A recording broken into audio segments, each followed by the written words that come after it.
በሰኔ 26 ቀን 2009 እንደ አውሮፓውያን አቆጣጠር ክርስቲያኖ ሮናልዶ በወቅቱ እየተቸገሩ ለነበሩት ለሪያል ማድሪድ ቡድን ፈረመ። በወቅቱም በዓለም ላይ ካሉ ምርጥ ተጫዋቾች አንዱ የነበረ ቢሆንም በሚቀጥሉት 9 ዓመታት ውስጥ ማንም ሰው ሊሆን ይችላል ብሎ ያላሰበው ታሪክና ቅርስ ጥሎ አልፏል። ምክንያቱም በአጠቃላይ በ438 ጨዋታ 450 ጎሎች አስቆጥሯል፣ 16 ዋና ዋና ዋንጫዎችን አሸንፏል፣ እንዲሁም ባላንዶርን የዓለም ኮከብ ተጫዋች ሽልማትን 4 ጊዜ አንስቷል። ይህ ሁሉ የሆነው ደግሞ ሊዮኔል አንድሬስ ሜሲና ባርሴሎና በብቃታቸው ማማ ላይ በነበሩበት ወቅት ነበር። ይህ ታሪክ በቀላሉ ሊሆን የማይችል ተረት ይመስላል። እነዚህ ጨዋታዎች ሊሸነፉ የማይገባቸው፣ ጎሎችም ሊቆጠሩ የማይገባቸው ነበሩ፣ ግን ተከናወኑ። ይህ ሁሉ እንዴት እንደተፈጠረ ለመረዳት በ2009 ክረምት ወደ ሳንቲያጎ ቤርናባው ማምራት አለብን። ስቴዲየሙ በአንድ ሰው ማለትም በክርስቲያኖ ሮናልዶ ምክንያት በ80 ሺህ በነጭ በለበሱ ደጋፊዎች ተጨናንቆ ነበር። ከዚያም ሮናልዶ በጭብጨባ ወደ ውስጥ ይገባል። ሮናልዶ ፍጹም ድንቅ ነበር። የሱ የዝውውር ማስታወቂያ ስነ ስርዓት በታሪክ ከየትኛውም የእግር ኳስ ተጫዋች በላይ በብዙ ደጋፊዎች የተገኘበት ነበር። ሮናልዶም በደጋፊዎች ፊት ቆሞ የልጅነት ህልሜን እውን አድርጌያለሁ አለ። ነገር ግን በወቅቱ እርሱ CR7 አልነበረም። ይልቁንም የሪያል ማድሪድ ህይወቱን የጀመረው በ9 ቁጥር ማሊያ በመልበስ ነበር። የ80 ሚሊዮን ፓውንድ የዝውውር ዋጋ የዓለም ክብረ ወሰን የነበረ ሲሆን በ6 ዓመታት ኮንትራቱ የሚያገኘው ደሞዝ ደግሞ በላዩ ላይ ከ100 ሚሊዮን በላይ ይደርስ ነበር። በዚያ ጊዜ ሪያል ማድሪድ ከፍተኛ ገንዘብ ማውጣት አስፈልጎት ነበር። ምክንያቱም በታሪክ ከተሰበሰቡ ታላላቅ ቡድኖች አንዱ ከሆነው የፔፕ ጋርዲዮላው ባርሴሎና ጋር ይጋፈጥ ነበር። ያ የባርሴሎና ቡድን በዣቪና አንድሬስ ኢኔስታ አማካኝነት የዓለም እግር ኳስ እየተቆጣጠረ የነበረ ሲሆን ባለፈው የውድድር ዘመን ከሪያል ማድሪድ በ9 ነጥብ በልጦ አጠናቆ ነበር። እናም በእርግጥ ሊዮኔል ሜሲም በፊት መስመር ላይ ይዘው ነበር። እርሱም በሮናልዶ በማንቸስተር ዩናይትድ በነበረበት አንድ የባላንዶር ስኬት በማመጣጠን የመጀመሪያውን የባላንዶር ሽልማት ሊያነሳ ተቃርቦ ነበር። ስለዚህ ሮናልዶ ቡድኑን ሲቀላቀል ሪያል ማድሪድ ከፊቱ ትልቅ ፈተና ነበረበት። እናም ለሚቀጥሉት 10 ዓመታት የሚዘልቀው ታላቅ ፉክክር ሊወለድ ተቃርቦ ነበር። ክርስቲያኖ ሮናልዶ በሪያል ማድሪድ ጠንካራ ጅማሮ አድርጓል። በዲፖርቲቮ ላ ካሩኛ ላይ በመጀመሪያዎቹ 4 ጨዋታዎች 5 ጎሎች በማስቆጠር የመጀመሪያዎቹ 4 የላሊጋ ጨዋታ ላይ ጎል ያስቆጠረ የመጀመሪያው የሪያል ማድሪድ ተጫዋች ሆኗል። በተጨማሪም ለማድሪድ ባደረጋቸው የመጀመሪያዎቹ 2 የሻምፒየንስ ሊግ ጨዋታ በሁለቱም ጨዋታ 2 ጎሎች አስቆጥሯል። ነገር ግን በብሔራዊ ቡድን ግዳጅ ላይ እያለ ለቀጣዮቹ 6 የላሊጋ ጨዋታዎች ከሜዳ የሚያርቀውን የቁርጭምጭሚት ጉዳት አስተናገደ። ሪያል ማድሪድ ከነዚያ ጨዋታዎች አንዱን ተሸንፎ በሌላኛው አቻ ሲወጣ ሮናልዶ ለመጀመሪያው ኤል ክላሲኮ ጨዋታ ተመለሰ። ነገር ግን ማድሪድ 1-0 በተሸነፈበት ጨዋታ 65 ደቂቃ ብቻ ነበር መጫወት የቻለው። የውድድር ዘመኑ እየገፋ ሲሄድ ሮናልዶ በክረምቱ ወቅት ቅርጹን ለማግኘት ተቸግሮ ነበር። በታህሳስ ወር 2 ጊዜና በጥር ወር 2 ጊዜ ብቻ በላሊጋው አስቆጥሮ በማላጋ ላይ ቀይ ካርድ ጭምር ተመልክቷል። በመጨረሻም በየካቲት ወር ሮናልዶ ከፍተኛ ብቃቱን አገኘ። በቀሪዎቹ የላሊጋ ጨዋታዎች ከ3 ጨዋታ በስተቀር በሁሉም ላይ ጎል አስቆጥሮ ወይም ለጎል የሚሆን ኳስ አመቻችቶ አሳልፏል። ነገር ግን ካላስቆጠረባቸው ጨዋታዎች አንዱ ማድሪድን ደብል በሰራው ባርሴሎና ላይ ያ ሁለተኛው በባርሴሎና የመሸነፍ ዋጋ ውድ ነበር። ምክንያቱም ሪያል ማድሪድ የውድድር ዘመኑን በ96 ነጥብ ነበር ያጠናቀቀው። ቢሆንም ከካታሎኒያው ተቀናቃኙ በ3 ነጥብ ብቻ አንሶ ነበር። በማድሪድ በኩል በዋንጫ ውድድሮቹም የተለየ እድል አልነበረም። የሻምፒየንስ ሊግ 16ቱ ክለቦች ማጣሪያ በሊዮን የተሸነፉ ሲሆን በኮፓ ዲል ሬይ ደግሞ የኤል ኮርኮን 4-0 ተሸንፈው ባልተጠበቀ ሁኔታ ከውድድሩ ውጭ ሆነዋል። በዚህ በጉዳት በታመሰው የውድድር ዘመን ሮናልዶ በላሊጋው የማድሪድ ከፍተኛ ጎል አስቆጣሪ እንኳን አልነበረም። 26 ጎሎችን ያስቆጠረ ሲሆን ይህም ከጎንዛሎ ሂጉዌን በአንድ ያነሰ ነበር። በሁሉም ውድድሮች ያስቆጠረው አጠቃላይ የሮናልዶ የጎል መጠን 33 የነበረ ሲሆን ይህም ሜሲ በዚህ የውድድር ዘመን ካስቆጠረው 47 ጎል በጣም የተጫወተ ቢሆንም ከራሱ ከፍ ያለ ግምት ግን በጣም በታች ነበር። ነገር ግን አንድ ነገር እርግጠኛ ነው፣ በሪያል ማድሪድ በነበረበት ጊዜ እንደ ምርጥ ወይን እያረጀ ይሄድ ነበር። ምክንያቱም ከአመት ዓመት እየተሻሻለ መጥቷል። ይህም በሪያል ማድሪድ ውስጥ 2 ዋና ዋና ዘመናት በግልጽ ያሳያል። የመጀመሪያው የጋርዲዮላን ቡድን ማውረድ ሲሆን ሁለተኛው ደግሞ በታሪክ ከታላላቅ ተጫዋቾች አንዱ መሆኑን ያረጋገጠው የ3 ተከታታይ የሻምፒየንስ ሊግ ዋንጫ ዘመን ነው። ነገር ግን ለጊዜው ነገሮች ከጥሩ ወደ መጥፎ ተቀየሩ። ምክንያቱም በዚያ ክረምት በዓለም ዋንጫ ላይ ተጨማሪ መከራ ታይቷል። ሮናልዶ በሰሜን ኮሪያ ላይ አንድ ጎል ብቻ ነው ማስቆጠር የቻለው። ፖርቹጋል በ16ቱ ክለቦች ውድድር በስፔን ተሸንፋ ወጣች። ነገር ግን በዚያው ክረምት የስፔኑ አፈታሪክ ራውል ከሪያል ማድሪድ በመልቀቅ የሸሚዝ ቁጥሩ ክፍት ሆነ። ይህም ማለት ሮናልዶ በመጨረሻ የ7 ቁጥር ማሊያ መምረጥ ቻለ። CR7 እንደገና ተወለደ። በሪያል ማድሪድ ሌላ ለውጥ ተደረገ። ዋና አሰልጣኝ ማኑኤል ፔሌግሪኒ በልዩ ሰው ጆዜ ሞሪኒዮ ተተኩ። እሱም ወደ ሻምፒየንስ ሊግ ፍጻሜ በሚያደርገው ጉዞ ባርሴሎናን አሸንፎ 3 ዋንጫዎችን ካነሳበት ስኬት ትኩስ ነበር። አሁን ደግሞ የፔፕ ጋርዲዮላን የበላይነት የማቆም ብቸኛ ዓላማ ይዞ ወደ ሎስ ብላንኮቹ መጣ። ከሮናልዶም ጋር በመሆን ነገሮች በጣም አስደሳች ሊሆኑ ነበር። ነገር ግን ወደ ሞሪኒዮና ሮናልዶ ዘመን ከመግባታችን በፊት በፍጥነት ሰብስክራይብ እንድታደርጉና የትኛው የክርስቲያኖ ሮናልዶ ስሪት ምርጡ እንደሆነ እንድታሳውቁኝ ፈልጋለሁ። ምክንያቱም ሞሪኒዮ ወደ ጭራቅነት ሊቀይረው ሲል የዚህን ሰው አስፈሪ ስሪቶች ልናይ ነው። ነገር ግን አሁንም ሮናልዶ በ2010-11 የውድድር ዘመን በሞሪኒዮ ስር አዝጋሚ ጅምር ነበረው። በመጀመሪያዎቹ 5 የላሊጋ ጨዋታዎች 1 ጎል ብቻ ነው ያስቆጠረው። ነገር ግን ከዚያ በኋላ አስደናቂ የጎል ማዕበል ውስጥ ገባ። በ4 ጨዋታዎች 10 ጎሎች አስቆጠረ። ከዚያም ከተወሰኑ ጨዋታዎች በኋላ በቢልባኦ ላይ ሃትሪክ በመስራት በወቅቱ የሪያል ማድሪድ የምንጊዜ ምርጥ የሊግ ጅምር እንዲሆን አድርጓል። ነገር ግን የሪያል ማድሪድ ያልተሸነፈበት ጉዞ በካምፕኑ በባርሴሎና 5-0 ሲዋረድ ትልቅ እንቅፋት ገጠመው። ከጎሎቻቸው መካከል አንዱ የ22 ቅብብል ግንባታ ያለበት ነበር። ያ ጨዋታ በዚያ የውድድር ዘመን ከገጠሟቸው 4 ሽንፈቶች አንዱ ነበር። ምንም እንኳን ሮናልዶ በሁለቱ ጨዋታ ላይ ባይጫወትም በኮፓ ዴል ሬይ ግን ተጫውቷል። እዚያም ከሪያል ማድሪድ ጋር የመጀመሪያ የፍጻሜ ውድድር ደረሰ። በአንድ ታይቶ በማይታወቅ ሁኔታ በ18 ቀናት ውስጥ ብቻ 4 የኤል ክላሲኮ ጨዋታ አካል በመሆን በባርሴሎና ይጋፈጡ ነበር። ይህ በጣም ወሳኝ ነበር፣ ምክንያቱም እነዚህ 4 ክላሲኮች በሶስቱም ውድድሮች እየተፋለሙ ስለነበር የሶስትዮሽ ዋንጫ እጣ ፈንታ ሊወስኑ ይችሉ ነበር። በዋንጫው ጨዋታም ሮናልዶ አሸናፊ ሆነ። በትርፍ ሰዓት በጭንቅላት በመግጨት 1-0 በማሸነፍ የመጀመሪያውን የክለብ ዋንጫ በሪያል ማድሪድ አነሳ። ከጨዋታውም በኋላ በጣም ደስተኞች ነን ብሏል። ማድሪድ ይህንን ዋንጫ ካሸነፈ ብዙ ዓመታት ሆኖት ነበር። ነገር ግን ከጥቂት ቀናት በኋላ እንደገና ባርሴሎናን ተጋፈጠ።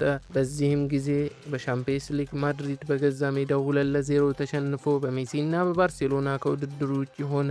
እነሱም ውድድሩን በመጨረሻ ዋንጫውን በማሳካት አጠናቀቁ። ነገሩን ይበልጥ የከፋ ለማድረግ ባርሴሎና የላሊጋውን ዋንጫ ማንሳት ችሏል። ይህም ማለት አሁንም ሮናልዶ በሊዮኔል ሜሲ ጥላ ስር ወደቀ።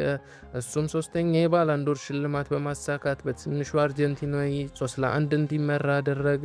ነገር ግን ክርስቲያኖ ሮናልዶ በላሊጋው የ40 ጎል ገደብን የሰበረ የመጀመሪያው ተጫዋች በመሆን ከፍተኛ ጎል አስቆጣሪ ሆኖ ማጠናቀቅ ችሏል። በቀጣዩ 2011-12 የውድድር ዘመን ሮናልዶ ከፍተኛ ብቃቱ ላይ ደረሰ። በ2011-12 የላሊጋ የውድድር ዘመንን በሪያል ሳራጎሳ ላይ በሃትሪክ ጀመረ። ነገር ግን በሶስተኛው የውድድር ዘመን ጨዋታ ከሌቫንቴ ጋር በጉዳት ምክንያት በግማሽ ሰዓት ወጣ። ይህም ማድሪድ እስከ ታህሳስ ወር ድረስ የተሸነፈበት ብቸኛ ጨዋታ ነበር። እንደገና ከማንም ሳይሆን ከባርሴሎና ጋር ተሸነፈ። ከዚያ በኋላ ማድሪድ በቀሪ የውድድር ዘመን ሳይሸነፉ የተጓዘ ሲሆን 5 ጨዋታ እየቀሩት እንደገና ባርሴሎናን ተጋፈተ። በካምፕኑ ሞሪኒዮ በመጨረሻ የባርሴሎና ታክቲክ እግር ኳስ ማሸነፍ ቻሉ። ሮናልዶ የአሸናፊነቷን ጎል በማስቆጠር በታሪካዊ 100 ነጥብ ዋንጫውን እንዲያረጋግጥ ረዳው። በመጨረሻም ላሊጋን በ4 ዓመታት ውስጥ ለመጀመሪያ ጊዜ አሸነፉ። ሮናልዶ በሊጉ 46 ጎሎች ያስቆጠረ ሲሆን ይህም ለሪያል ማድሪድ 100ኛ ጎሉና በኦሳሱና ላይ ያስቆጠራትን ይህችን አስደናቂ ሮኬት የመሰለች ጎል ያካትታል። በሁሉም ውድድሮች ውድድሮች በአስደናቂ ሁኔታ 60 ጎሎች በማስቆጠር የውድድር ዘመኑን አጠናቋል። ነገር ግን በሆነ መንገድ ሜሲ ምናልባትም በታሪኩ ምርጥ በሆነ የውድድር ዘመን 73 ጎሎችን በማስቆጠር ያንን ብቃት በለጠው እና እንደገና ባላንዶርን አሸነፈ።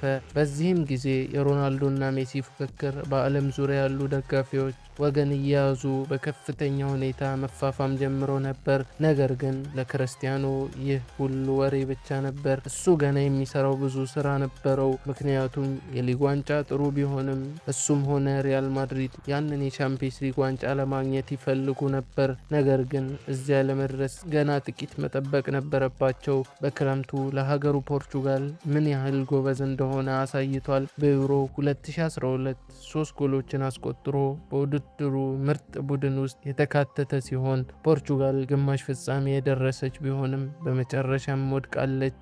አሁንም ሮናልዶ ለማሸነፍ ትንሽ ጊዜ ሊጠበቅበት የሚገባ ሌላ ውድድር ነበር። ወደ 2012-13 የውድድር ዘመን ሲገባ ሪያል ማድሪድ ካለፈው ዓመት የተፈራረሰ ይመስል ነበር። ሎስ ብላንኮቹ ከመጀመሪያዎቹ 4 ጨዋታዎች ማሸነፍ የቻሉት አንዱን ብቻ ነበር። ሮናልዶ በዚያ ድል ላይ 2 ጊዜ ሲያስቆጥር እንኳን ደስታውን ስላልገለጸ የሆነ ችግር እንዳለ ግልጽ ነበር። እናም ሮናልዶ በ5 ጨዋታ 9 ጎሎችን በማስቆጠር የውድድር ዘመኑን ወደ መስመር ለመመለስ ቢሞክርም ሪያል ማድሪድ ለአብዛኛው የውድድር ዘመን እስከ 3ኛ ደረጃ ዝቅ ብሎ ነበር። የሮናልዶ ከሞሪኒዮ ጋር ያለው ግንኙነት እየሻከረ መጣ። ዋና አሰልጣኙ በሲአር7 ላይ በመከላከል ረገድ በቂ ስራ ባለመስራቱ ተቆጥተው ሁሉንም እንደሚያውቅ ያስባል እና አሰልጣኙ የበለጠ እንዲያድግ ሊረዳው እንደማይችል ተናገረ።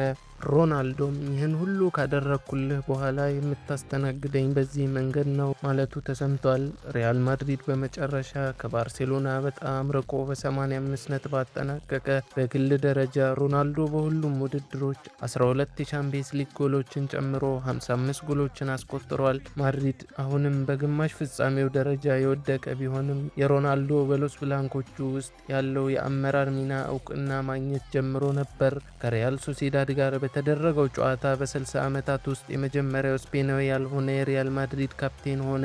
ከዚያም ደካማ የውድድር ዘመን በኋላ ሞሪኒዮ ከሮናልዶና ከሎስ ብላንኮቹ ተለያዩ። ነገር ግን ከለቀቁ በኋላ ስለ ሮናልዶ ሲናገሩ እሱም ማሰልጠን በሙያ ህይወቴ ትልቁ ክስተት ነበር። እስካሁን ካገኘኋቸው ተጫዋቾች ሁሉ እጅግ ፕሮፌሽናል የሆነው ተጫዋች ነው በማለት በሁለቱ የፖርቹጋል ኮከቦች መካከል ፍቅር እንዳልጠፋ አረጋግጠዋል። በአሰልጣኝነት ሚናው ግን ሞሪኒዮ በካርሎ አንቼሎቲ ተተኩ። እሱም በማድሪድ የተመረጠው በቻምፒየንስ ሊግ ባለው ታሪክ ምክንያት ነበር። ምክንያቱም ማድሪድ ታዋቂውን ዋንጫ ለ10ኛ ጊዜ ለማሸነፍ ከፍተኛ ፍላጎት ነበረው። አንቼሎቲ ሲናገር እንደመጣው ሰዎች የሚያወሩት ስለሱ ብቻ ነበር ብለዋል። ክርስቲያኖ ሮናልዶ በዚህ ጊዜ ላይ ከፍተኛ ፍላጎት ነበረው። ከ2008 ጀምሮ ከማንቸስተር ዩናይትድ ጋር ካሸነፈ በኋላ አላነሳውም ነበር። በዓለም ላይ ምርጥ ተጫዋች የመሆን ፍላጎቱም የትም አልሄደም ነበር። ችግሩ ግን የሜሲ ባላንዶር ሽልማቱን በተከታታይ መሰብሰቡ ነበር። ነገር ግን በዚያ ባለፈው የውድድር ዘመን የቻምፒየንስ ሊግ ወይም የላሊጋ ዋንጫ ባያሸንፍም የሮናልዶ የግል ብቃት እጅግ ድንቅ በመሆን ለ2013 ዓ.ም ሁለተኛ የባላንዶር ሽልማቱን እንዲያገኝ አስችሎታል። ካርሎ አንቼሎቲ ሲመጣ ሮናልዶ የሚጫወትበትን መንገድ ቀይሮታል። እርሱም በትንሹ ድሪብል እንዲያደርግና በትንሹ እንዲያቀብል ይልቁንም በቅርብ ርቀት እድሎችን በመፍጠርና ጎሎችን በማስቆጠር እንዲያተኩር አድርጎታል። በዚያም ጊዜ ሪያል ማድሪድ ጋሪዝ ቤልን ከቶተንሃም በማስፈረም ታዋቂውን የቢቢሲ ጥምረት በከፍተኛ የማጥቃት 3-4-3 አሰላለፍ ፈጠረ። ሮናልዶ የ13-14 የውድድር ዘመን በጠንካራ ሁኔታ ጀመረ። የህዳር ወር መጠናቀቂያ ላይ በላሊጋው 17 ጎሎች አስቆጥሮ ነበር። ከዚያም በስዊድን ላይ ወሳኝ የዓለም ዋንጫ ማጣሪያ ጨዋታ አደረገ። ይህም ጨዋታ ሮናልዶ ከዝላታን ጋር ተብሎ የተሰየመ ሲሆን ዝላታን ኢብራሂሞቪች ሁለቱንም የስዊድን ጎሎች አስቆጥሯል። ነገር ግን ሮናልዶ በመጀመሪያው ጨዋታ 1 ጎል አስቆጥሮ በሁለተኛው ጨዋታ ሃትሪክ በመስራት የፖርቹጋልን የዓለም ዋንጫ ቦታ አረጋገጠ። ወደ ስፔን ስንመለስ ሪያል ማድሪድ በላሊጋው ተቸግሮ ከባርሴሎናና ባልተጠበቁት አሸናፊዎች አትሌቲኮ ማድሪድ በስተጀርባ ሶስተኛ ሆኖ አጠናቀቀ። ነገር ግን ሪያል ማድሪድ ሁለቱንም ቡድኖች በማሸነፍ ድጋሚ ኮፓ ዴልሬን አሸንፏል። በዚያ የውድድር ዘመን ሮናልዶ በሻምፒየንስ ሊግ ትልቅ ብቃት አሳይቷል። በምድብ ጨዋታ 9 ጎሎች አስቆጥሯል። ይህም በጋላታሳራይ ላይ ሃትሪክ እና በ16ቱ ክለቦች በሻልካ ላይ 4 ጎሎችን በማስቆጠር ይጨመርበታል። በዶርትመንድ ላይ በድጋሚ አስቆጥሯል። ከዚያም ባየር ሙኒክን 4-0 በረቱበት ጨዋታ 2 ጎሎች በማስቆጠር ከአካባቢው ተቀናቃኝ ከአትሌቲኮ ማድሪድ ጋር ለፍጻሜ የተቀጠሩ በታሪክ አንድ ከተማ ውስጥ ባሉ 2 ቡድኖች መካከል የሻምፒየንስ ሊግ ፍጻሜ ሲደረግ የመጀመሪያው ነበር። ነገር ግን ጨዋታው 1-0 እየተመሩ እስከ ጨዋታ የመጨረሻ ደቂቃ ድረስ ለሪያል ማድሪድ አስቸጋሪ መስሎ ነበር። ከዚያም ሰርጂዮ ራሞስ ጎል አስቆጥሮ ወደ ትርፍ ሰዓት እንዲያመሩ አደረገ። እዚያም ሪያል ማድሪድ 3 ተጨማሪ ጎሎችን አስቆጥሮ ሮናልዶ ድሉን ለማረጋገጥ የመጨረሻውን ጎል አገኘ። በመጨረሻም ለሪያል ማድሪድ በታሪካቸው በከፍተኛ ሁኔታ የሚፈልጉትን 10ኛውን የአውሮፓ ቻምፒየንስ ሊግ ዋንጫ ሰጣቸው። ሮናልዶም ለሁለት የተለያዩ አሸናፊ ቡድኖች በሁለት የፍጻሜ ጨዋታ ላይ ጎል ያስቆጠረ የመጀመሪያው ተጫዋች ሆነ። በዚያ የውድድር ዘመን በመጨረሻም የሜሲን የጎል መጠን በ51 ጎል በመስበር የአውሮፓ ወርቃማ ጫማ አገኘ። ሜሲ በዛ የውድድር ዘመን 41 ጎሎች ነበሩት። ሮናልዶ ያንን ብቃት በሙያው ታሪክ ውስጥ ወደ አንዱ ከፍተኛ የጎል ማግባት ጉዞ ይዞት ቀጠለ። በአንድ ወቅት በ5 ጨዋታ ብቻ 13 ጎሎችና እስከ ታህሳስ ወር ማጠናቀቂያ ድረስ 25 የላሊጋ ጎሎችን አስቆጥሯል። ይህ አስደናቂ ብቃቱ 3ኛ የባላንዶር ሽልማቱን እንዲያገኝ ያስቻለው ሲሆን ሪያል ማድሪድ ከ25 ጨዋታዎች በኋላ በላሊጋው አናት ላይ አስቀምጧል። ነገር ግን ከዚያ በኋላ በቢልባኦና በባርሴሎና መሸነፋቸው ወደ ሁለተኛ ደረጃ እንዲወርዱ አደረጋቸው። ነገር ግን ሮናልዶ ለዚያ የባርሴሎና ሽንፈት ምላሽ የሰጠው በሚያውቀው ብቸኛ መንገድ ነበር። በግራናዳ ላይ በአንድ ጨዋታ 5 ጎሎች አስቆጥሯል። እናም ሪያል ማድሪድ ወደ ድል ለመግፋት በውድድር ዘመኑ የመጨረሻ 4 ጨዋታዎች 3 ሃትሪኮችን ሰርቷል። ነገር ግን በዚያ የውድድር ዘመን በላሊጋው 48 ጎሎች ጨምሮ ያገባቸው 61 ጎሎች በቂ አልነበሩም። ምክንያቱም ሪያል ማድሪድ ከባርሴሎና በ2 ነጥብ ብቻ አንሶ አጠናቋል። በሻምፒየንስ ሊግ እጅ ከሰጡ በኋላ ፍሎረንቲኖ ፔሬዝ የባርሴሎና ኤምኤስኤን መነሳትና የአውሮፓ እግር ኳስ አናት ላይ መመለሳቸውን ተከትሎ በአንቼሎቲ ፕሮጀክት ላይ ለማቆም ወሰኑ።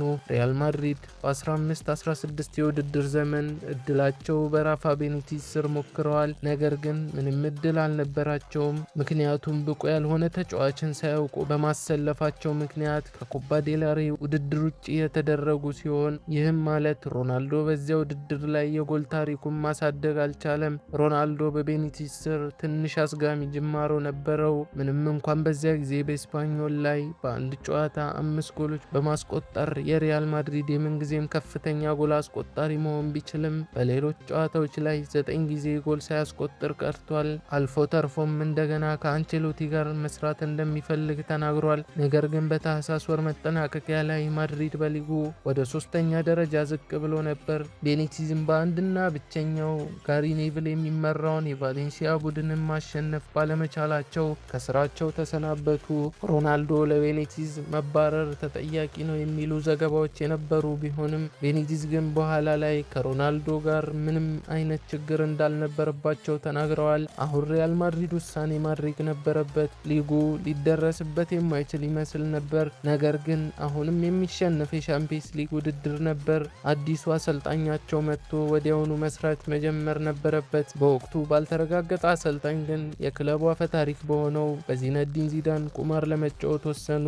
ሮናልዶም የህይወቱን ምርጥ ብቃት ሊጀምር ሲል ሪያል ማድሪድ በዘመናዊ እግር ኳስ ውስጥ ወደ ታላቅ ዘመን ሊገባ ነበር። ሪያል ማድሪድ የዚዳንን ዘመን የጀመረው ከማርች መጀመሪያ ጀምሮ እስከ ውድድር ዘመኑ መጠናቀቂያ ድረስ ሁሉንም የላሊጋ ጨዋታዎች በማሸነፍ ቢሆንም በሰንጠረዡ ሁለተኛ ሆኖ አጠናቋል። ነገር ግን ዚዙ ሁልጊዜ ስለ ሻምፒየንስ ሊግ እንደሆነ እናውቃለን። እሱም ሮናልዶ ምርጥ ብቃቱን የሚያሳይበት ቦታ ነው። CR7 በሻክታር ዶኔትስክ እና ቮልፍስበርግ ላይ ሃትሪክ ሰርቶባቸዋል። በማልሞ ላይ ደግሞ 4 ጎሎች በማስቆጠር ማድሪድ ወደ ፍጻሜ እንዲያመራ አድርጓል። እዚያም እንደገና አትሌቲኮ ማድሪድን ገጠሙ።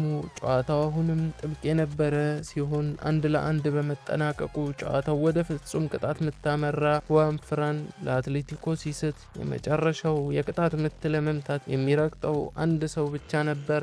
እሱም CR7 ሲሆን ጎል አስቆጥሮ ለሎስ ብላንኮቹ የሻምፒየንስ ሊግ ዋንጫን በድጋሚ ያሸነፈ።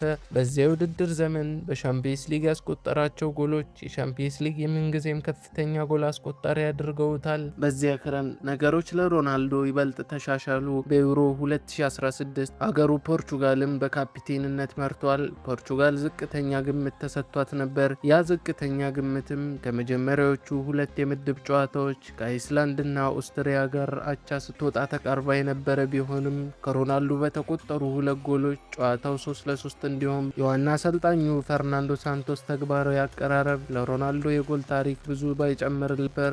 ሮናልዶም እንደ ሱፐርስታር ሳይሆን እንደ ሀገሩ ካፒቴን ሚናውን በመጫወት የቡድን ስራ ነበር። ፖርቹጋል ክሮሺያን በትርፍ ሰዓት አልፋ ፖላንድን በቅጣት ምታሸንፋ ከዚያም ግማሽ ፍጻሜ ከዌልስ ጋር 2-0 ስታሸንፍ ሮናልዶ የፖርቹጋልን መሪ ጎል አስቆጥሯል። ነገር ግን ከፈረንሳይ ጋር በተደረገው የፍጻሜ ጨዋታ ክርስቲያኖ ሮናልዶ ላይ ጉዳት ደረሰበት። ጨዋታው ወደ ትርፍ ሰዓት ሲያመራ ሮናልዶ ከሜዳ ውጭ እያነከሰ ከአሰልጣኙ በላይ እንደ አሰልጣኝ ሆኖ እየጮኸ ከተጫዋቾቹ ማበረታቻና ታክቲካዊ መመሪያዎችን ይሰጥ ነበር። በመጨረሻም ፈረንሳይን 1-0 አሸንፈው ክርስቲያኖ የናፈቀውን የብሔራዊ ቡድን ዋንጫ አገኘ። ይህ ስኬቱ እሱም ፍጹም ጀግና ያደረገው ሲሆን የትውልድ ደሴቱ ማዴራ አውሮፕላን ማረፊያውን በስሙ እንኳን ሰይማለች። ከፖርቹጋል ጋር ያገኘው ድል በዚያው ዓመት መጨረሻ ላይ የመጀመሪያውን የፊፋ ደ ቤስት ሽልማትን እንዲሁም አራተኛው የባላንዶር ሽልማቱን እንዲያገኝ አስችሎታል። ይህም ከሊዮኔል ሜሲ በአንድ ብቻ እንዲያንስ አድርጎታል። በፖርቹጋል ያገኘው ስኬት በሪያል ማድሪድ ካሳለፋቸው እጅግ ስኬታማ የውድድር ዘመናት አንዱ ተከትሏል። ክለቡ ከ2012 ወዲህ ለመጀመሪያ ጊዜ ላሊጋን ሲያሸንፍ ሮናልዶ 25 የሊግ ጎሎችን አስቆጥሯል። ነገር ግን ሮናልዶ እውነተኛ ጥሪ የሻምፒየንስ ሊግ የማክሰኞ ምሽት መብራቶች ነበሩ። በዚህ የውድድር ዘመን የሻምፒየንስ ሊግ ጎሎቹን ለታላላቅ ጨዋታዎች አስቀምጦ ነበር። በሩብ ፍጻሜው ከባየር ሙኒክ ጋር ሮናልዶ በመጀመሪያው ጨዋታ ማድሪድን 2-1 መሪ በማድረግ 2 ጊዜ አስቆጥሯል። በሁለተኛው ጨዋታም በድጋሚ አስቆጥሯል። ነገር ግን ሙኒክ ጨዋታውን ወደ ትርፍ ሰዓት አስገዳጅ ያደረገው። ሮናልዶም ከዚያ በኋላ ሃትሪኩን ለማጠናቀቅ እና ማድሪድን 4-2 ለመምራት 2 ተጨማሪ ጎሎችን አስቆጠረ። በመቀጠልም በአትሌቲኮ ማድሪድ ላይ በግማሽ ፍጻሜው ሌላ ሃትሪክን የሰራ ሲሆን ይህም በሻምፒየንስ ሊግ 7ኛ ሃትሪኩ ነበር። ያም ጠንካራ መከላከል ወደ ነበረው የዩቬ ፍጻሜ መራቸው። እነሱም ጨዋታውን በበላይነት የጀመሩ ቢሆንም ሮናልዶ በ20ኛው ደቂቃ ላይ ወሳኝ የመጀመሪያውን ጎል አግኝቷል። በኋላም የሪያል ማድሪድን 3ኛ ጎል በማስቆጠር 4-1 በሆነ ውጤት ማሸነፋቸውን አረጋግጦ 3ኛ የሻምፒየንስ ሊግ ዋንጫውን ከሪያል ማድሪድ ጋር አነሳ። እናም በእርግጥ እነዚህ የታላላቅ ጨዋታዎች ብቃቶች ናቸው 5ኛ የባላንዶር ሽልማቱን እንዲያገኝ ያደረጉት። ይህም ከሊዮኔል ሜሲ ጋር 5-5 እኩል እንዲሆኑ በማድረግ የምንጊዜ ምርጥ ጎል ክርክር በሁለቱ መካከል ምንም ሳይለይ ማማ ላይ ደርሶ ነበር። አሁን በሪያል ማድሪድ 9ኛው የውድድር ዘመን ሲገባ በ2017-18 የውድድር ዘመን ሪያል ማድሪድ በላሊጋው ተቸግሮ 6 ጨዋታዎችን ተሸንፎ በሊጉ 3ኛ ሆኖ አጠናቋል። በዚያን ጊዜ ሮናልዶ ከሪያል ማድሪድ አስተዳደር ጋር ያለው ግንኙነት እየሻከረ መጣ። ሮናልዶ ዝቅተኛ ግምት እንደተሰጠው እየተሰማው በክለቡ ውስጥ እንደ መጀመሪያው ጊዜ እንደማልታይ ተሰማኝ ብሏል። ነገር ግን ሮናልዶ በሻምፒየንስ ሊግ ሊቆይ የማይችል መሆኑን አረጋግጧል። ካለፈው የውድድር ዘመን የበለጠ ጎሎችን አስቆጥሯል። በምድብ ጨዋታ ብቻ 9 ጎሎች ያገኘ ሲሆን በ16ቱ ክለቦች ከፒኤስጂ ጋር 3 ተጨማሪ ጎሎችንና በሩብ ፍጻሜው ከዩቬንቱስ ጋር ይህችን አስደናቂ የባይስኪል ኪክ ጨምሮ 3 ጎሎችን አስቆጥሯል። ማድሪድ በመቀጠል ባየርንን በግማሽ ፍጻሜው፣ ሊቨርፑልን ደግሞ በፍጻሜው አሸንፎ ለሮናልዶ 4ኛውን የሻምፒየንስ ሊግ ዋንጫውን ከሪያል ማድሪድ ጋር እና በሙያው አምስተኛውን ሰጠው። ይህም በወቅቱ በታሪክ 5 የሻምፒየንስ ሊግ የወርቅ ሜዳሊያ ያለው ብቸኛ ተጫዋች አድርጎታል። ነገር ግን ምንም እንኳን ትልቅ የዋንጫ ክምችት ቢኖረውም ሮናልዶ ሪያል ማድሪድ እና በተለይም የክለቡ ፕሬዝዳንት ፍሎረንቲኖ ፔሬዝ ባርሴሎና ለሜሲ ወይም ፒኤስጂ ለኔይማር ከሚሰጡት ግምት ጋር እኩል እንዳልተመለከቱት ተሰማው። እንዲሁም ከስፔን መንግስት ጋር በነበረው የግብር ክርክር ምክንያት ከፍተኛ ጭንቀት ደርሶበት ከክለቡ በቂ ድጋፍ አላገኘም ነበር። አልፎ ተርፎም ለወኪሉ ባለፈው ክረምት በመልቀቁ እንደተቆጨ ተናግሯል። ስለዚህም ሪያል ማድሪድ አንድ ክለብ 100 ሚሊዮን ዩሮ ካቀረበ መልቀቅ እንደሚችል ተናገረ። ሌሎች ትላልቅ ክለቦች ፍላጎት የነበራቸው ቢሆንም ዩቬንቱስ ያንን ጥያቄ ያቀረበው ነበር። ሮናልዶ በጣሊያን የመኖርና እዚያ ታሪክ የመስራት ሀሳብ ተስቦ ነበር። ምናልባት 2 ፍጻሜዎች ደርሳችሁ ይሆናል፣ ከኔ ጋር ግን የሻምፒየንስ ሊግ ዋንጫ ማሸነፍ ትችላላችሁ ብሏል። ዚነዲን ዚዳንም መልቀቁን ተከትሎ ሮናልዶ ይህ በክለቡ ውስጥ ስላለው ሁኔታ ሳስብ ውሳኔን ያረጋገጠልኝ ከትንንሽ ዝውውሮች አንዱ ነበር ብሏል። ሮናልዶ በተጨማሪም ማድሪድን በብቃቱ ማማ ላይ ያለ በመልቀቅ እንዳፈ ታሪክ እንዲታወስ ይፈልግ ነበር። እናም ልክ እንደዚሁ በሪያል ማድሪድ የነበረው 9 ዓመታት ፍጻሜ ያገኘ። የዛሬው ቪዲዮአችን በዚሁ አበቃ። በሌላ ቪዲዮ እስክንገናኝ ላይክ፣ ሼር፣ ሰብስክራይብ እያደረጋችሁ ሰፖርታችሁን እንድታሳዩን በአክብሮት እንጠይቃለን።